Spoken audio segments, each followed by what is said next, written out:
आज हम 9 चैप्टर पढ़ेंगे। 9 चैप्टर में क्या रहेगा? संविधान एक जीवन दस्तावेज। ठीक है, संविधान का मतलब मैंने आपको पहले बता रखा था क्या कि 1946 में इस सभा का निर्माण किया गया था। किसका? संविधान सभा का। किसका? संविधान सभा का। ठीक है, और इसके ही माध्यम से हमारे संविधान को क्या कर दिया गया था? निर्मित कर दिया गया था। कब किया गया था? 1949 में इसको क्या कर दिया गया था? अंगीकृत कर दिया गया था, जैसा आप सभी को मैंने फर्स्ट चैप्टर में बता दिया था। ठीक है, फिर इसके बाद हमने पढ़ा कि अच्छा इसकी डेट भी क्या थी? 26 नवंबर 1949। ठीक, लेकिन इसको लागू कब किया गया था? 26 जनवरी 1950 में इसको क्या कर दिया गया था? इसको घोषित कर दिया गया था। है ना? संविधान की बात करते हैं तो यहाँ पर हमने ये देखा कि हमारे संविधान को ना जो प्रोसेस है प्रॉपर तरीके से किस तरीके से इसको बनाया गया। यहाँ पे संविधान सभा के द्वारा इसमें मेंबर्स को जोड़े गए। मेंबर्स ने क्या करा? सभी अपने थिंकिंग एंड विचारों को, जो भी उनके विचार थे उनको समावेश करके संविधान को अंगीकृत किया। इसको कब किया? 26 नवंबर 1949 में किया। लेकिन इसकी घोषणा कब हुई? 26 जनवरी 1950। और साथ में हमने ये देखा कि इसको बनाने में टोटल टाइम कितना लगा?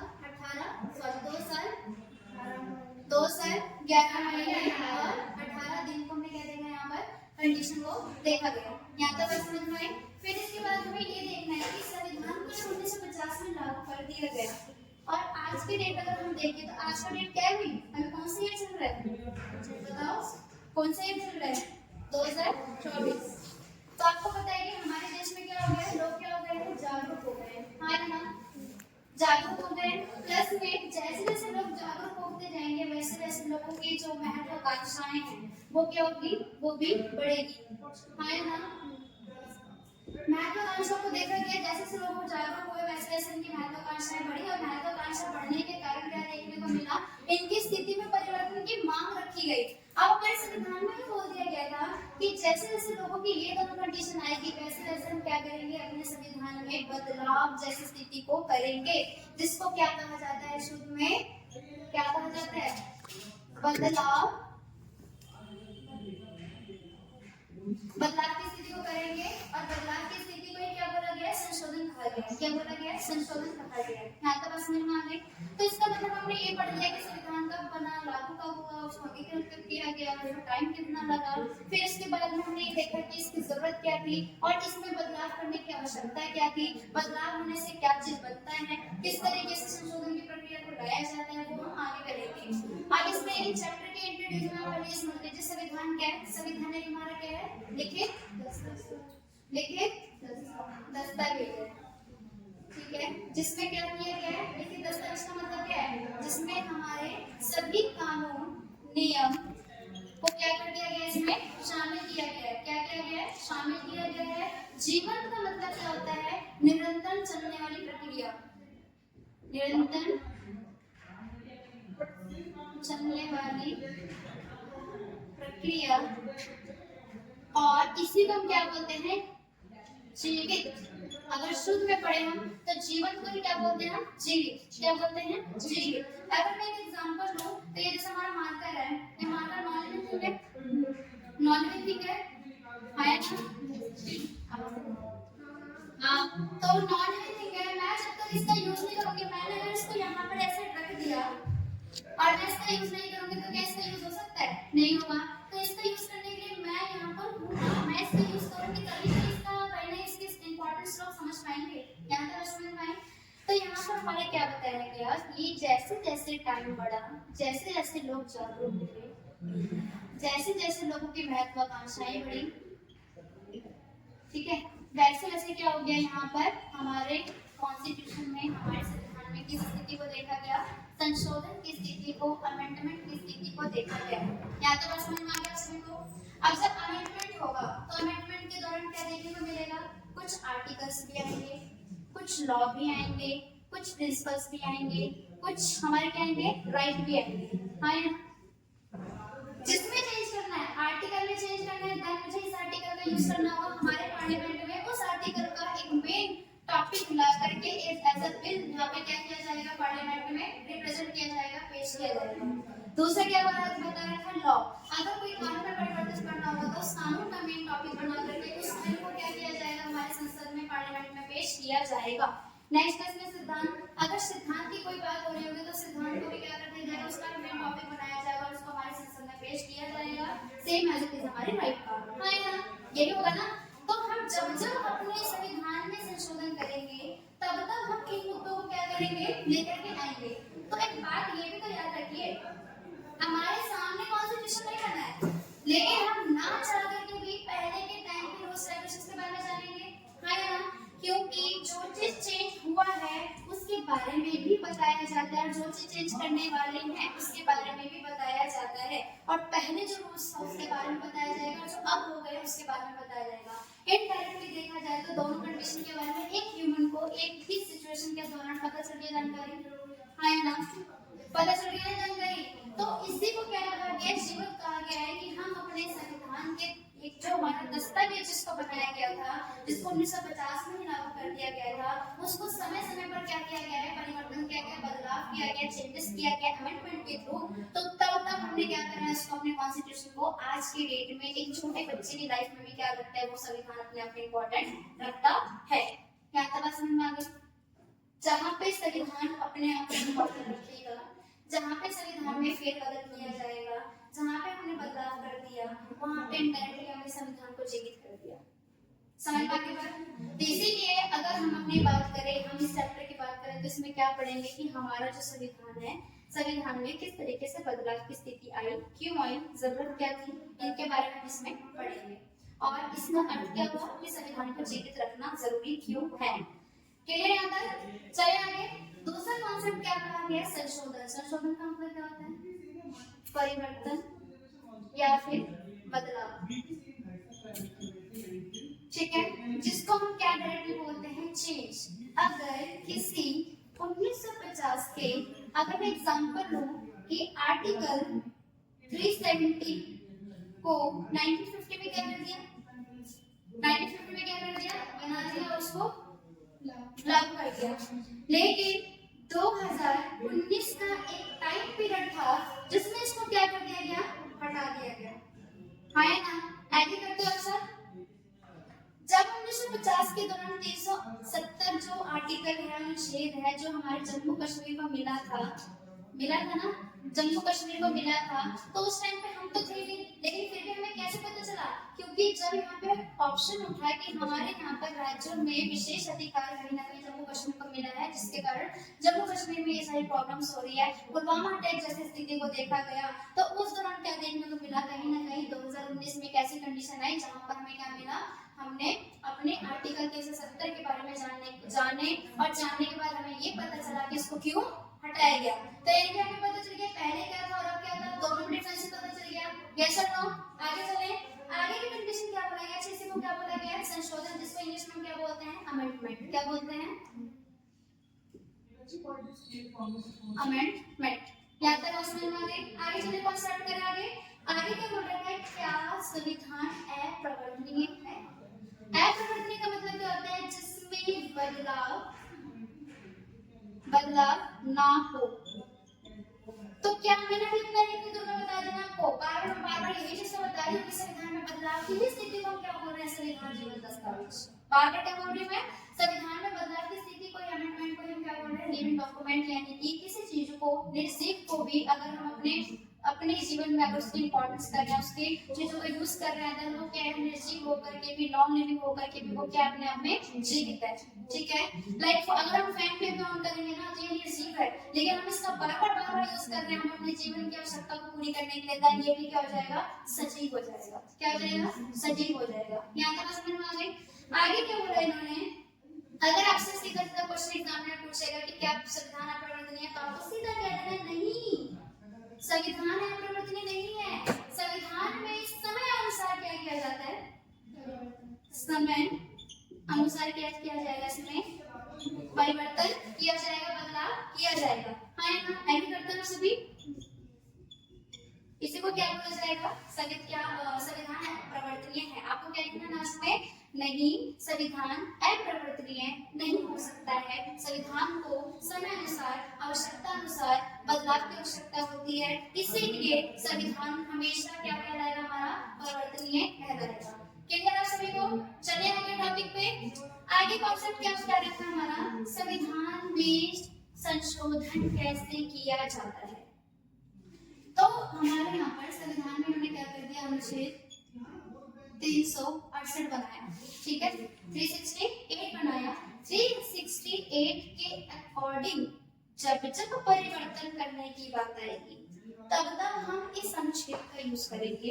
हमने कौन, पार्लियामेंट के मेंबर्स, संसद के सदस्य, वो क्या करेंगे, इसका यूज करके फिर टॉपिक को प्रेजेंट करेंगे कि हम इस टॉपिक में, इस आर्टिकल में, इस लॉ में, इस प्रिंसिपल में या राइट में क्या करने वाले, चेंजेस करने वाले हैं। लेकिन किस आर्टिकल का यूज करके, 368। तो यहाँ पे सीधा सीधा बोल दिया, संशोधन के लिए एक राइट बना दिया इन्होंने, क्या बना दिया, आर्टिकल बना दिया इन्होंने, जिस आर्टिकल का यूज करके क्या करते हैं, चेंजेस करते हैं। यहाँ तो बस में आ गई। इसके बाद क्या देखने को मिला है, इसकी प्रक्रिया क्या क्या है, हमने तो केवल ये पढ़ा, हमने केवल क्या पढ़ा, ये पढ़ा कि किस तरीके से यहाँ पर हम इसका यूज करेंगे।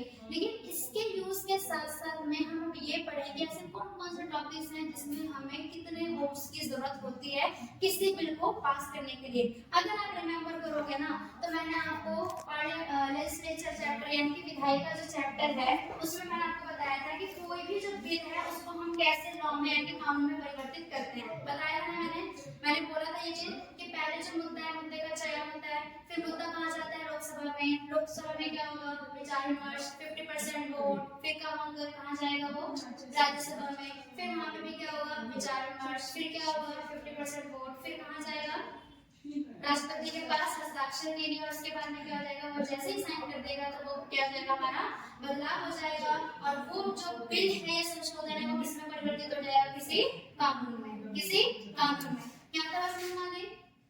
लेकिन यहाँ पे 3 कंडीशन दिया इन्होंने कि ये 3 कंडीशन है, इस 3 कंडीशन के हिसाब से हम क्या कर सकते हैं, संशोधन की प्रक्रिया को पूरा कर सकते हैं, ठीक है।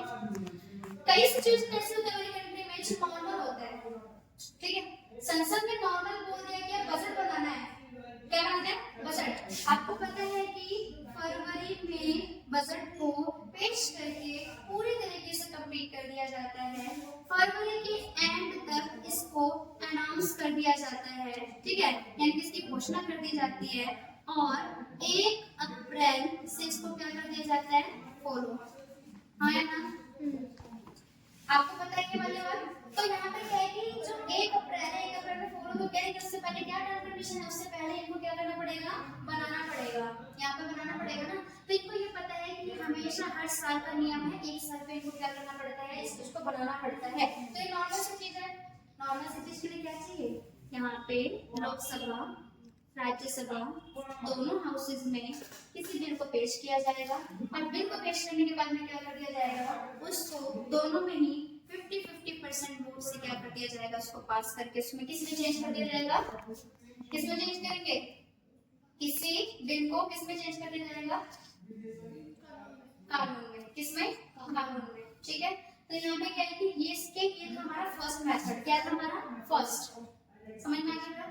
दूसरी कंडीशन की बात करते हैं। दूसरी कंडीशन क्या कहते हैं कि अगर मान लेते हैं कि यहाँ पर हमारा आर्टिकल 370 की बात चल रही थी ना, कि आर्टिकल 370 को हटा दिया जाए, अनुच्छेद 370 जम्मू कश्मीर से हटा दिया जाए। तो यहाँ पे ना नॉर्मल वोट से सेटिस्फाइड नहीं थे लोग। यहाँ पे क्या था, विशेष अधिकार की जरूरत थी, विशेष बहुमत की जरूरत थी। विशेष बहुमत किसे कहते हैं, 50+ में 1% वोट। हम सीधा सीधा बोले तो यहाँ पे 273 वोट जब मिल जाएंगे तो क्या हो जाएगा, वो विशेष बहुमत होगा, वो राज्य से क्या हो जाएगा, तुरंत पास हो जाएगा। कंडीशन समझ में आ गई। कुछ ऐसी स्थिति होती है जिसके अनुसार हमें किसकी जरूरत पड़ती है, विशेष बहुमत की, किसकी, विशेष, जिसको हम स्पेशल मेजॉरिटी कहते हैं। नेक्स्ट आ जाए हमारा 2 कंडीशन यहाँ पे चलता है। अब यहाँ पे भाई विशेष बहुमत से सेटिस्फाइड नहीं होंगे लोग, इसको और पास कराने के लिए क्या चाहिए हमें, राज्य के जो हमारे एमएलए होते हैं उनकी भी जरूरत पड़ेगी। किसकी जरूरत पड़ेगी, एमएलए की भी जरूरत पड़ेगी। तो कौन सा कंडीशन है भाई, यहाँ पर एग्जांपल लो ना, किसकी, राष्ट्रपति की, ठीक है। मान लेते हैं कि अगर मुझे राष्ट्रपति एग्जांपल ले रही हूँ, द्रौपदी मुर्मू जो है वही ना हमारे प्रेजेंट में भी राष्ट्रपति प्रेसिडेंट है ना। अगर मान लेते हैं कि उनके मुझे रूल्स रेगुलेशंस या फिर मुझे उनका कानून या फिर उनके जो कार्य करने के तरीका को मुझे पसंद नहीं है, तो मैं उनको क्या करना चाहती हूँ, हमारे जितने भी संसद है मेंबर्स, हम सबने क्या कर दिया, प्लानिंग कर दी, क्यों? क्योंकि मूवमेंट को रोकना है, कंट्री के अंदर क्या हो रहा है, मूवमेंट हो रहा है, मूवमेंट को रोकने के लिए मैंने क्या करा, बिल तैयार करा। बिल तैयार करने के लिए इनको क्या चाहिए, 50% प्लस 1 वोट, 1% यानी कि 51% वोट, और क्या चाहिए, हाफ एमएलए के वोट। समझ में आ गया? इन दोनों को मर्ज करके क्या कर दिया जाएगा, उस बिल को आसानी से पास करके हम क्या कर देंगे, फिर प्रेसिडेंट को यानी कि राष्ट्रपति को आसानी से हटा सकते हैं। यहाँ तक समझ में आई? 3 मेथड पता चल गया आपको। सिचुएशन के अकॉर्डिंग हमें यूज करना है। नॉर्मल बिल होगा तो हम इसका यूज करके पास कर देंगे, थोड़ा उससे ऊपर लेके अगर स्टेट से रिलेटेड होगा तो हम इसका यूज करेंगे, बट कंट्री की बात होगी तो हमें इसका यूज करना पड़ेगा। इस बिल का इससे क्या करेंगे, हम पास करके उस चीज को आप सोल्व जो चेंजेस है वो हम कर सकते हैं। यहाँ तक समझ में आया? चले आगे कॉन्सेप्ट क्या कहते हैं, संविधान में इतने संशोधन क्यों, क्यों ऐसा क्यों होता है, संशोधन क्यों करवाया जा रहा है बार बार? कोई थोड़ी नहीं है, तो हमारा डॉक्यूमेंट है ना, लॉ का एक डॉक्यूमेंट है ना, इससे तो खिलवाड़ हो रही है बार चेंज कराने का नहीं। लोग जितने ज्यादा एजुकेटेड होंगे, फिलोसफर्स, राजनीति के जितने दल होंगे ना, उनकी चीजों को क्या कर दिया जाएगा, हम चेंजेस करने के लिए जरूर डाल सकते हैं। यहाँ तक समझ में आ गई? तो यहाँ पे ना 2 मुद्दे हैं, 2 मुद्दों को देखा जाता है, किसको लेकर के, संशोधन को लेकर, किसको लेकर के, संशोधन को लेकर, राजनीतिक आम सहमति। अगर एक मुद्दा ऐसा होता है संशोधन का जिसमें कि जितने भी हमारी पार्टी के लोग होते हैं ना, वो कहते हैं ठीक है, कंट्री में शांति बनाने के लिए हमें इस चीज की जरूरत है और हम क्या कर रहे हैं, हम संशोधन करवाने के लिए तुम्हारे साथ में, जनता के फेवर में। लेकिन कुछ ऐसे भी होते हैं जहां पर कुछ स्टेट जो है हमारे एग्री करते हैं और कुछ स्टेट हमारे एग्री नहीं करते। मैं इसका एग्जांपल बता दूं, सबसे बड़ा किसान बिल। किसान बिल में क्या था, कुछ स्टेट के लोग किसान बिल में एग्री थे, किस चीज को लेकर के, बिल पास हो गया, ठीक है। लेकिन कुछ लोग किसान थे ना, वो एग्री नहीं थे भाई, उन्होंने क्या कर दिया, वहां पे संघर्ष कर दिया। अगर आपको याद हो तो 1.5 साल तक संघर्ष को किया गया और आखिर में क्या हुआ, उस बिल को खारिज कर दिया गया। किया गया ना, याद है सभी को? बीजेपी की सरकार थी उस टाइम पे भी, हाँ ना? तो आपको क्या बोला गया कि जब राजनीतिक दल भी कहीं ना कहीं जनता के समर्थन में रहती है तो आम सहमति से आसानी से क्या कर देते हैं, उसमें बदलाव कर देते हैं, क्योंकि राजनीतिक दल को भी लगता है कि कहीं ना कहीं हमारे जो थॉट थे उसमें आज के टाइम पर वो एडजस्ट लॉ नहीं कर पाएगा, और लॉ को एडजस्ट करना जरूरी होता है कंट्री के अंदर, नहीं तो डेवलपमेंट जो है वो क्या हो जाएगा, रुक जाएगा। और आपको पता होना चाहिए कि जो डेवलपमेंट यानी कि जो विकास है वो हमेशा निरंतर चलने वाली प्रक्रिया है, यानी कि उसको कंटिन्यूअसली चलाना चाहिए, ना कि उसको रुक रुक कर चलाना चाहिए। ठीक, अब आगे इसमें नेक्स्ट टॉपिक है संशोधन। संशोधन अभी तक में टोटल कितने हो चुके हैं, टोटल जो संशोधन हो चुके हैं वो 106। अभी हाल फिलहाल में ये संशोधन हुआ है, हाल फिलहाल में क्या, पहले 105 संशोधन थे, अभी हाल फिलहाल में जो संशोधन हुआ है वुमेन्स को रिजर्वेशन के लिए। आपको अगर याद हो तो पिछले साल इसी साल हुआ है, रिजर्वेशन प्रोवाइड करवाया गया ना वुमेन्स को, कि 2029 में जो इलेक्शन होगा उसमें लोकसभा की सीटों को बढ़ाया जाए और वुमेन्स को भी क्या दिया जाए, सीटें दी जाए, जिसमें कि वुमेन्स भी कहीं ना कहीं क्या करेंगी, अपने अपने वोट्स को लेकर के खड़ी होंगी और रिप्रेजेंटेटिव के रूप में आएंगी और कहीं ना कहीं उनको कोई ना कोई पोस्ट दिया जाएगा। यहाँ तक समझ में आ गई? तो जो 106वां जो हमारा संशोधन हुआ है, अमेंडमेंट हुआ, वो किससे संबंधित है, वुमेन्स के, इनकी महिलाओं के आरक्षण को लेकर के। यहाँ तक है, ये कुछ महत्वपूर्ण संशोधन है जो आपके स्टडी से रिलेटेड ही है। पहला इसमें 1951 में क्या देखा कि संपत्ति का अधिकार। अगर आपको याद हो तो आपको ये चीज मैं याद दिला दूं कि संपत्ति के अधिकार को क्या किया गया था, बनाया गया था इस टाइम पर, किसमें बनाया गया था, मौलिक अधिकार में। याद है ना सभी को? मौलिक अधिकार में इसको बनाया गया था। क्यों बनाया गया था, इसकी आवश्यकता इसलिए थी ताकि महिला हो या पुरुष हो, लड़का हो या लड़की हो, जिसको जिस तरीके से नीड हो, बच्चों के समान स्तर पर या समाज जो स्तर उसको शामिल करने के लिए समाज में एक तरीके से ढांचा बनाया गया, ताकि लोगों की जो मेंटालिटी को खत्म किया जाए कि लड़कियां केवल घर तक सीमित रहती हैं। तो इसीलिए यहाँ पर क्या बोलते हैं कि अगर किसी पेरेंट्स की प्रॉपर्टी में चाहे वो लड़की हो या लड़का हो, दोनों का हिस्सा बराबर मिलना चाहिए। इसमें लड़की को इस चीज के लिए मना नहीं किया जा सकता, ठीक है। तो इसको कब ऐड किया गया था, 1951 में ऐड कर दिया गया था। लेकिन मैं इसमें एक और चीज बता देती हूँ आपको, 42 अमेंडमेंट यानी कि 42वें संशोधन के माध्यम से इसको हटा करके संपत्ति के अधिकार से हटा दिया गया है, मौलिक अधिकार से हटा दिया गया है और आज के डेट में क्या है, कानून है। क्या बन गया ये आज के डेट में कानून बन गया है। यहाँ पे बात समझ में आ गई। कानून क्यों बना ये, ताकि अगर कोई भी मान लीजिए कि अगर किसी पेरेंट्स के द्वारा प्रॉपर्टी नहीं दी जा रही है या फिर लड़के वालों के ससुराल वाले ज्यादा प्रेशराइज कर रहे हैं, देन वहाँ पर क्या हो सकता है, केस करके वो क्या कर सकते हैं, अपनी प्रॉपर्टी ले सकते हैं या फिर उस प्रॉपर्टी को अपने इच्छा अनुसार लड़की को दे भी सकते हैं। यहाँ तक क्लियर। चलिए आगे आगे क्या बता रहा है, 1969 में एक और चेंजेस आया। चेंजेस में मैंने क्या बोल दिया, सीधा सीधा इन्होंने ये बोला है कि हाई कोर्ट ने अगर स्टेट को लेकर के क्या कर दिया है, अगर हाई कोर्ट ने स्टेट को लेकर के कोई डिसीजन दिया है तो आपको क्या करना पड़ेगा, उस डिसीजन को मानना पड़ेगा, उसमें संसद भी बदलाव नहीं करेगा। समझ में आ गई बात। हाई कोर्ट के डिसीजन में बदलाव कौन नहीं करेगा, संसद बदलाव नहीं करेगा। ये कब पास किया गया है, 1969 में।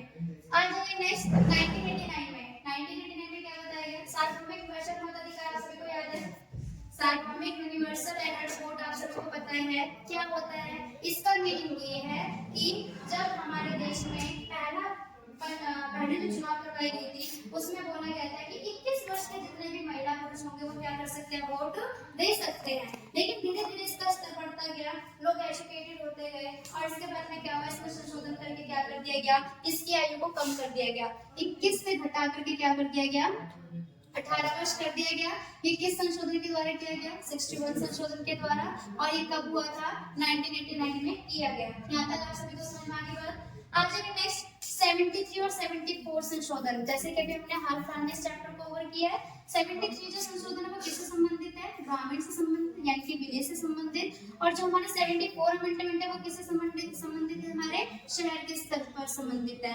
ग्रामीण स्तर पर गांव के लेवल पर जो जो बदलाव किया गया, सरकार कौन सी आएगी, इनका चुनाव कैसे होगा, इनका आरक्षण कैसे होगा, महिलाओं का आरक्षण दिया गया, विकास में कौन कौन से विषयों को शामिल किया जाएगा ग्रामीण स्तर पर, कौन सी सरकार को कौन से क्षेत्र पे काम करना है, इस सारा काम का बंटवारा किसके अंदर हुआ था, 73 अमेंडमेंट यानी कि 73 संशोधन के अंदर किया गया। और शहर स्तर पर कौन सी सरकार आएगी, शहरी स्तर पर त्रिस्तरीय प्रणाली क्या होती है, चुनाव की स्थिति में क्या होगा, चुनाव कितने साल पर होंगे, कौन सी सरकार कौन सा काम करेगा, वही सारी स्थिति किसके स्तर पर आ गई थी, शहर के स्तर पर। यहाँ तक बात समझ में आ गई। ये हमने पढ़ लिया था। इसको कब लाया गया था, 1993 में फॉलो कर दिया गया था। कब, 73वें को किया गया था 24 अप्रैल 1993 में और 74वें को किया गया था 1 जून 1993 में। आपको ये चीज करवा दिया गया है। नेक्स्ट आ जाइए 93 संशोधन किससे संबंधित है, तो इसमें 2005 में ना एनसीएफ लाया गया था। क्या लाया गया था, एनसीएफ, जिसमें इन्होंने सीधे सीधे गाइडेंस लगा दी थी बच्चों के लिए कि हम क्या करेंगे भाई, बच्चों की एजुकेशन को ना बिल्कुल फ्लेक्सिबल कर दीजिए। आप बर्डन मत दीजिए बच्चों को। पहले क्या होता था, बस्ते में बहुत सारी बुक्स वगैरह भर दी जाती थी, कॉपी किताब भर दी जाती थी। अब बच्चा लद-पद करके जाता था, उसका क्या होता था, ये जो पूरा कंधा है वो क्या बिल्कुल ऐसे हो जाता था। अब ऐसे तो चल रहा है, क्या उसका विकास हो पाएगा, शायद नहीं होगा। दूसरी बात, बच्चा इतना ज्यादा ओवरलोड देने लग जाता था जिससे कि वो केवल रटने लग गया। रटने के बाद में क्या हुआ भाई, रटेगा बच्चा तो क्या होगा, केवल सीमित तौर पर सीमित समय के लिए तो केवल रटेगा। रटने के बाद में क्या नॉलेज आगे बढ़ जाएगी, नहीं बढ़ेगी। इसलिए समझने के लिए सोच समझ करके उन्होंने यहाँ पे क्या कर दिया, एजुकेशन को फुल फ्लेक्सिबल बना दिया। और उन्होंने ये चीज बोला कि हम क्या करेंगे भाई, एक करिकुलम सेट करके देंगे आपको, कब कौन सी एक्टिविटी करवानी है, बच्चों के लिए सबसे ज्यादा आपको क्या क्या करना है, फील्ड में कब लेकर के जाना है, एनवायरनमेंट से कैसे अटैच करना है, उस शिक्षा के स्तर को लेकर के उन्होंने बात रखी। ज्यादा समझ में आ गई कि हायर एजुकेशन में क्या क्या चीजें होंगी, लोअर एजुकेशन में क्या क्या होंगी, बच्चों के लेवल के लिए क्या क्या बुक्स होंगी, छोटे लेवल पर कौन सी बुक्स होंगी, इनके बारे में बताया। अब आ जाइए इसमें 42वां संशोधन फिर से आया, जो मैंने आपको बताया था। 42वें में एक और संशोधन किया गया था जिसका नाम है धर्मनिरपेक्षता, जिसको इंग्लिश में बोला जाता है सेकुलरिज्म। ठीक है, धर्मनिरपेक्षता का मतलब क्या है, धर्मनिरपेक्षता का मतलब है कि धर्मों में एक देश के अंदर जितने भी धर्म है करने लग जाए या आवश्यकता अनुसार हस्तक्षेप करने लग जाए तो उसे क्या कहा गया है, धर्मनिरपेक्षता कहा गया है। क्या कहा गया है, धर्मनिरपेक्षता कहा गया है। यहाँ तक समझ में आ गई। नेक्स्ट है इसमें 42वां संशोधन। 42वां संशोधन किससे संबंधित है भाई, यहाँ पर 1985 में इसको किया गया था। ठीक है, लेकिन 1985 के दौरान क्या बताया गया, केवल इसके बारे में जानकारी दी गई। चलने के बाद में वो कहाँ चला जाता है, दूसरी पार्टी के अंदर चला जाता है, तो वो क्या कहलाता है, हमारा दल बदल कहलाता है। क्या कहलाता है, दल बदल कहलाता है। इसको आया नाम से भी जाना जाता है, इसे सबसे पहले कहाँ देखा गया था, हरियाणा। और दलबदल होने के बाद में क्या देखा गया, यहाँ पर उस कंडीशन को रोकने के लिए 91 संशोधन किया गया, जिसमें ये कहा गया है कि अगर कोई भी नेता दल बदल करता हुआ देखा गया तो हम उसको क्या करेंगे, पनिश कर सकते हैं, उसको कानूनी रूप से सजा दे सकते हैं। यहाँ तक बात समझ में आ गई। नेक्स्ट है क्या है भाई, ये एक ऐसे संशोधन है हमारे में मिलता है ना यहाँ पे कि विवादित मुद्दे पे आते हैं संशोधन के तौर पर, तो ये जो विवादित मुद्दे आएंगे ना, ये किस संशोधन के द्वारा आएंगे, इनके द्वारा आएंगे। यहाँ तक समझ में आ गई। लास्ट है इसमें 368 मैंने आपको बता दिया कि कोई भी देश में संशोधन करवाने की वह प्रस्ताव में जो आएगी, बिल आएगा, वो किसके अनुसार आएगा, अनुच्छेद 368 के माध्यम से आएगा, जो मैंने आपको यहाँ पे बता दिया। किसी को कोई डाउट इस चैप्टर में?